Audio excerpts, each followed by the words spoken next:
Friends, welcome back to my mini blog. তো আজকে share করবো তোমাদের সেটা ছোট্ট রেসিপি।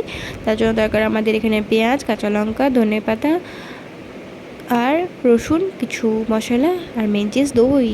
তো এখানে কড়াই গরম মতো রেখে দিয়েছি। তার মধ্যে আমরা দেবো সরষের তেল। তোমরা চাইলে এখানে রিফাইন্ড অয়েলও ইউজ করতে পারবে।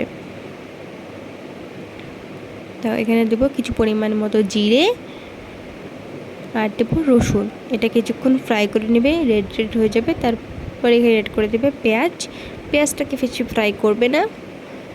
তো এখানে অ্যাড করব কাঁচা লঙ্কা।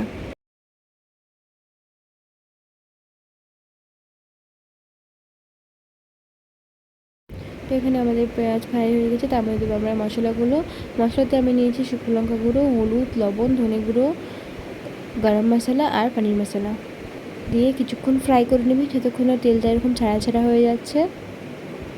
তেলটা ছাড়া ছাড়া এরকম হয়ে গেলে পারে এর মধ্যে আমরা একটু মশলা ঠান্ডা করে নিয়ে এর মধ্যে অ্যাড করব আমরা দই।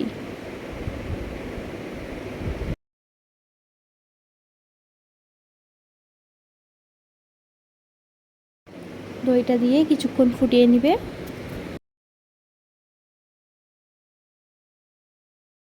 তো এটা একটা খুবই ইজি রেসিপি, তোমরাও অবশ্যই বাড়িতে ট্রাই করবে, খুবই ভালো লাগবে রুটির সাথে খেতে। তারপর যখন তেল ছাড়া ছাড়া হয়ে যাবে, তো এর মধ্যে দিয়ে দেবে ধনিয়ে।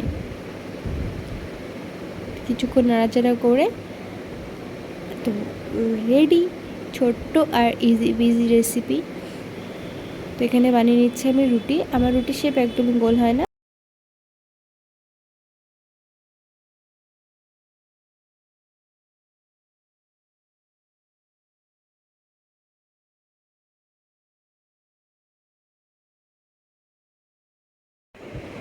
তো এখানে হয়ে গেছে রাতের খাবার আমাদের রেডি।